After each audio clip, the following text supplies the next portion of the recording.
fomos derrubados mais uma vez, mas estamos voltando. Com certeza que a gente está falando de processo eleitoral. Né?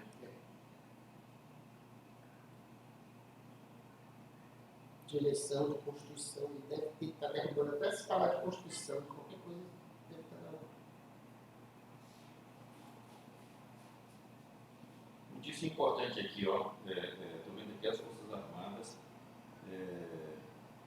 atuando junto aos manifestantes aqui, estou dizendo que o quartel-general de Brasília, do Exército de Brasília, identificou infiltrados nas manifestações lá em Brasília. Entendi, vai saber para investigar quem é, para ver se acha ali, aquela história, né? Não, para achar ali, infiltrados que estariam ali para promover baderna, promover, como a esquerda tem hábito de fazer, né? Uhum. Então, aqui uma matéria. Está dando certo? Já voltou? Voltamos. Continuando lá. Então, acho que a gente pode seguir. Sim. E falar um pouco agora da audiência pública de ontem. O que você achou? Audiência pública. Mas antes eu te pedi para guardar na memória uma afirmação que você fez. Eu queria que você explicasse a tua por que tu guardava aquele entendimento. Eu estou querendo agora resgatar aqui na memória qual foi o momento, mas eu não estou conseguindo. Tu te lembra quando eu te falei, guarda isso que eu quero falar a respeito disso, eu quero que você explique? Sim. Qual foi a Deixa eu tentar lembrar a história da manifestação que eu estava falando, era alguma coisa com a manifestação. Deixa eu ver o que era.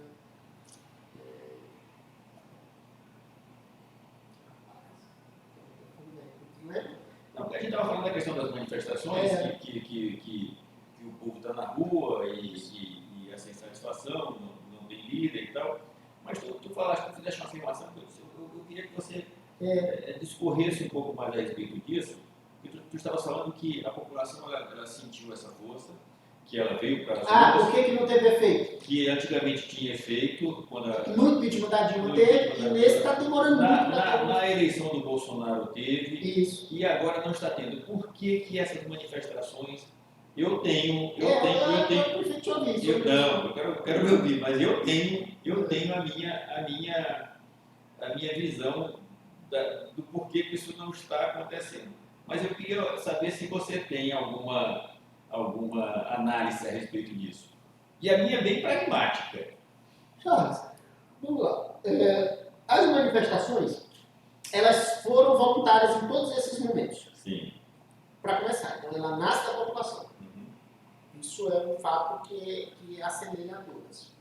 No entanto, nas duas primeiras, não nessa, levando em consideração que essa é a terceira, levando em consideração as duas primeiras que a gente comentou, houve, em um determinado momento posterior, mas houve a adesão da mídia. Por adesão da mídia havia líderes também. A adesão da mídia. Sim. Pronto, e líderes, né? Tanto é que esses líderes se tornaram políticos a posteriori. Shows, artistas estavam juntos. Pronto. Exato.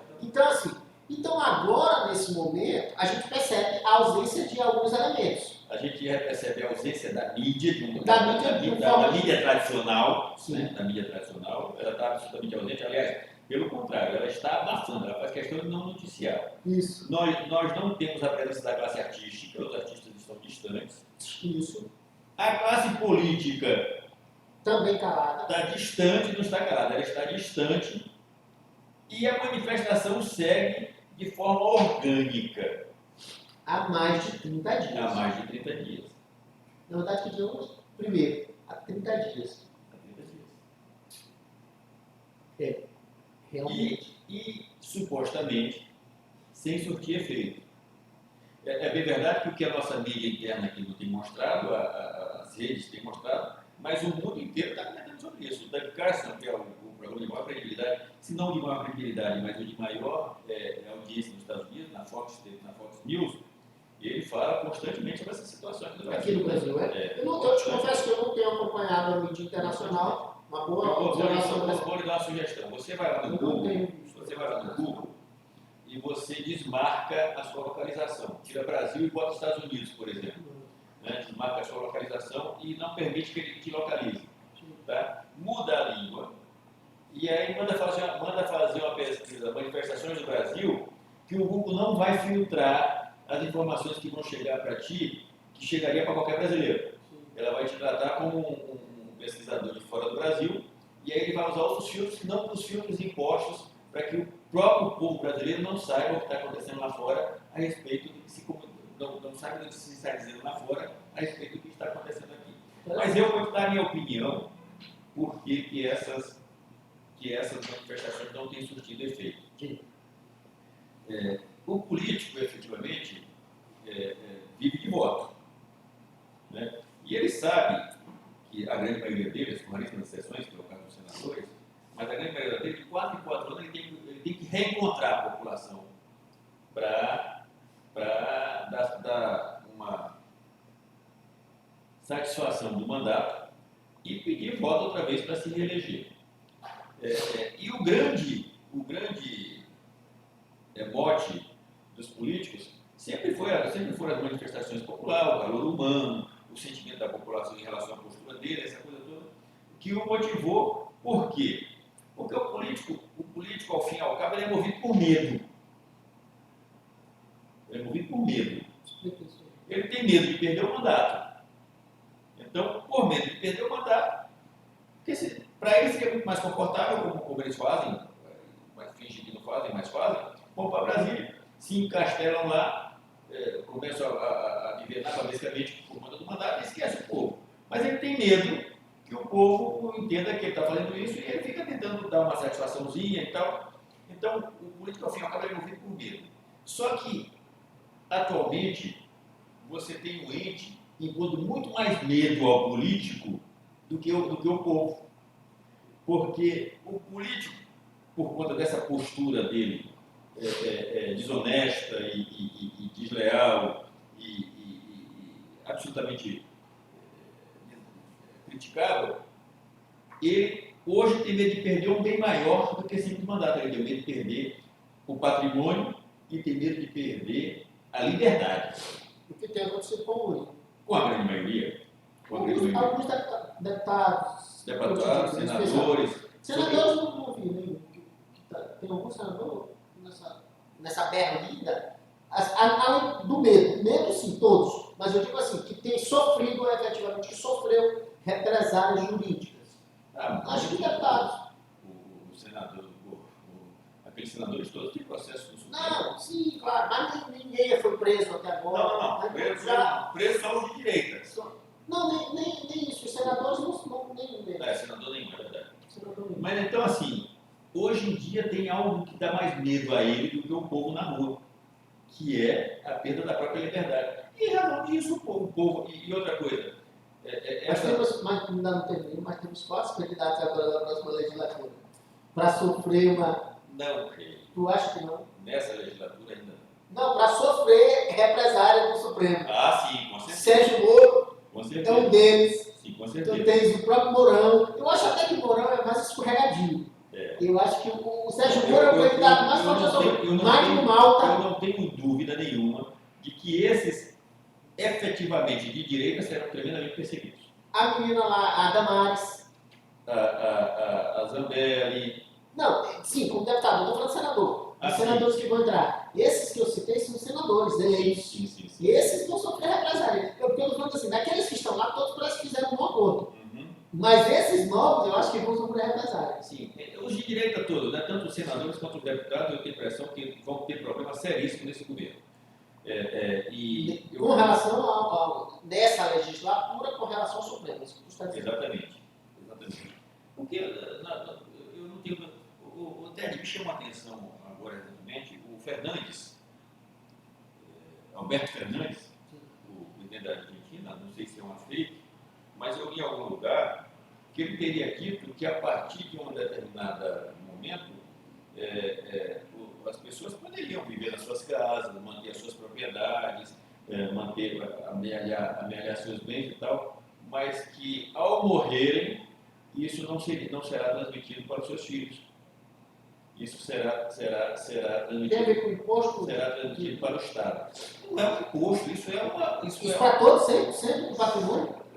Pelo que eu compreendi, eu não quero ser leviano, Mas pelo que eu compreendi, isso está acontecendo bem aqui na Argentina. E esse discurso é muito parecido com o discurso que eu já ouvi do Lula, já ouvi desse outro que pretenso ministro da Economia, o Haddad. O Haddad eu vi ele falando que queria aumentar. Inclusive, na fala dele, ele exemplifica com o Bezos, né, o Jeff Bezos, que é o dono da Amazon, né? Isso. Onde ele fala assim, o Jeff Bezos não pode querer deixar 40 milhões para cada filho, ou seja, vão ser absolutos párias, absolutos vagabundos, então ele não pode querer deixar 40 milhões de dólares para cada filho. Em algum momento o Estado tem que intervir para dividir. Então, assim, isso eu li em algum lugar, eu preciso até resgatar essa informação, que isso é perigoso, né?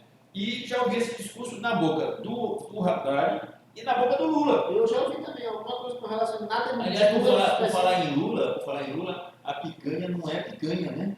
É o bifezinho de soja, né? Eu vi esse comentário aí, né? E foi depois da eleição? Foi agora, até o repórter, não, o senhor não vai fazer churrasco? Não vou fazer churrasco. Eu quero que como um bifezinho de soja, um pastelzinho de caju. Eu pensei que aquilo era anterior, né? Eu estava em dúvida se não foi depois da eleição. Então não tem picanha mais. Não tem picanha. Mas o amor venceu. Mas o amor venceu, a ideia é essa. Sim. Vamos falar agora da audiência pública. O que você achou da audiência pública? 11 horas de audiência pública. 11 horas de audiência pública. Eu assisti parte dela. A observação que eu faço, efetivamente, algumas boas falas, mas para mim a fala mais importante foi a do Ives Gandra. Eu pensei que você ia falar Sebastião Coelho. Não, foi a do Ives Gandra, efetivamente pela clareza dele e pela autoridade, né? Pela autoridade, e assim, ele trouxe elementos, Charles. Mas ele se filia a uma interpretação do 142 que é contrária à sua interpretação. É contrária, mas aí isso não importa, a gente pode divergir em alguns pontos. Você começa a se direcionar para aquela... Não começo. Eu continuo mantendo firme na minha interpretação, mas isso não exclui a competência e capacidade do professor Ives Gandra, que é um constitucionalista, claro que é um cara que ganhou... Ele admite, ele compreende, só para que os nossos seguidores... Mas eu entendi por que ele compreende. Só para que os nossos seguidores compreendam o que a gente está conversando aqui, porque isso não é um bate-papo nosso, nós estamos fazendo uma live. Nós estamos batendo uma live. O Ives Gandra, o jurista Ives Gandra, constitucionalista, professor, tributarista, respeitabilíssimo, pai do Ives Gandra lá do PSB, né? Sim. Ele compreende as Forças Armadas como poder moderador. Ele tem essa compreensão, e ele tem a compreensão de que o 142 da Constituição, ele autoriza a intervenção das Forças Armadas para restabelecer o equilíbrio de poderes. E entende que, efetivamente, como eu também entendo, né, que nós vivemos hoje no estado de exceção. Né? O Ted Anderson tem um entendimento diferente. O Ted Anderson acha que as Forças Armadas não são poderes moderadores, que ela não tem que intervir nisso. E aí a gente até tem tido, para que vocês compreendam, ele vai continuar depois da discussão. A gente até tem tido discussões ferrenhas, porque eu falo assim, ô Ted, a seguir por esta compreensão tua, não há saída para o Brasil pacífica. Pela compreensão proposta pelo jurista, pelo Ives Gandra, e pelo Sebastião Coelho, sim, ainda há uma saída pacífica. Eu acho que é pacífica. Eu acho. Não, ela pode ser constitucional nesse entendimento, mas pacífica. Tu acha que é pacífica? Acho que é pacífica. Eu acho que é E pacífica. faria o quê o Exército? Faria o quê? Não, Como estabilizar? Eu gostaria que você... Não, eu acho... Não, eu digo até pela... Pelo que está posto, você tem que dissolver o Supremo. Mas não é pacífico, porque aí tu dissolve o Supremo, tu está interferindo no Poder Judiciário. Dissolver o Supremo inteiro. Dissolver o Supremo. Isso não significa dizer que o Poder Judiciário ficaria acéfalo, porque nesse momento o STJ assume essa postura momentaneamente. Ainda se fosse um Estado mais radical de sítio, submeter-se tudo ao Tribunal Militar, né? Passaria a julgar, mas é essa a compreensão deles. E eu entendo que isto é possível. Eu entendo que a minha compreensão modesta é de que esta medida é uma medida possível, pode ser adotada por qualquer dos poderes, pode ser adotada tanto pelo Supremo, quanto pelo Executivo, quanto pelo Legislativo. Entendo que nem o Executivo, nem o Legislativo, nem o Judiciário as utilizarão, porque são exatamente eles que estão estabelecendo essa dissonância aí, e quem poderia fazê-lo seria o Executivo. Se vai fazer, não sei, mas eu entendo que a Constituição ela permite este caminho. O meu entendimento é que a Constituição permite este caminho. Vamos lá, eu quero falar com relação ao legislativo, porque e fazendo essa análise bem pessoal, assim, aí já é uma análise bem pessoal, eu acho que seria o melhor caminho. Na minha opinião, seria este o melhor caminho para o Brasil, para a gente sair dessa situação que nós estamos vivendo. Se o presidente Bolsonaro pegasse o telefone, discasse lá 989-8801-1111 e me perguntasse o que eu faço? O que eu devo fazer? Eu diria, presidente... Tu vai fazer ou tu vai só ouvir? Não vai fazer nada. Tu tem que perguntar para ele. Tu vai fazer o quê? Não, mas eu acho, eu se tivesse condição de aconselhar, evidentemente que eu compreendo a minha limitação, né? Acho que a limitação é dele. Tu perguntar. Tanto jurídica quanto de poder, política, né? Mas eu me filio a essa corrente proposta. Lembra que o grande líder é aquele que perto de si busca estar próximo das pessoas de mente maiores do que a dele, brilhantes nas suas áreas. Então, eu acho que se a limitação aí é dele. Mas se você está dizendo que eu sou um brilhante, eu lhe agradeço pela não, eu estou falando das duas coisas. Que você é um cara muito preparado e que ele é um cara muito omisso. Modestamente eu aceito o elogio. Cadê esse outro, rapaz? Mas eu acho que esse seria um caminho, sim. Não vou dizer que ficaria infeliz se ele decidisse o Conselho do Ministro Sebastião, não ficaria nada infeliz, pelo contrário, eu ficaria muito feliz. Acho que seria um caminho interessante. Só tinha uma possibilidade de eu concordar com ele, você. Bom, você é capaz de externar ou prefere não? Posso externar. Então vamos lá. Só se ele dissesse que ia me indicar ministro Supremo depois do lugar. Porque fora essa, eu não consigo concordar com nenhuma delas. Você não é mesquinho a esse ponto, eu tenho certeza que você não. Eu não entendo. Vamos lá, voltando ao Ives Ganda. Eu acho que essa possibilidade não está prevista no texto constitucional. Eu entendo pela primeira vez... Mas você respeita o senhor? Respeito demais o Ives, que é um cara que eu... Não estou falando só do Ives. O Ives é merecedor do nosso respeito, ainda que a gente discorde dele. Mas eu falo, você respeita a opinião, você respeita esse entendimento também, né? Sim, eu não concordo. Mas eu entendi, por muito eu discordava desse entendimento, mas nunca tinha tido a oportunidade de observar os fundamentos dele. Sim. Os fundamentos do entendimento, se tu for perceber, tu voltar lá, eu tive cuidado de assistir 2 vezes na fala do Ives, exatamente para eu perceber qual era o fundamento que motiva ele ter essa interpretação. E aí ele foi muito claro, ele disse, olha, nota da minha experiência, meus 85 anos de idade, eu que já fazia sustentação, ele disse em 1964, 65, já fazia sustentação oral no Supremo Tribunal Federal sobre a matéria do direito constitucional. E lá, 4 dos ministros que aí estão nem sequer tinham nascido. A fala do Ives. Então ele disse, eu conheço pessoalmente todos os ministros do Supremo, conheço todos eles, e com muitos escrevi livros, não só com esses, Alexandre inclusive, não só com esses, inclusive com todos os outros que passaram pela corte, a maior parte deles, aí ele citou, e aí ele chama a atenção para um gigante do direito, que a gente sabe, que a gente estudou na faculdade, mas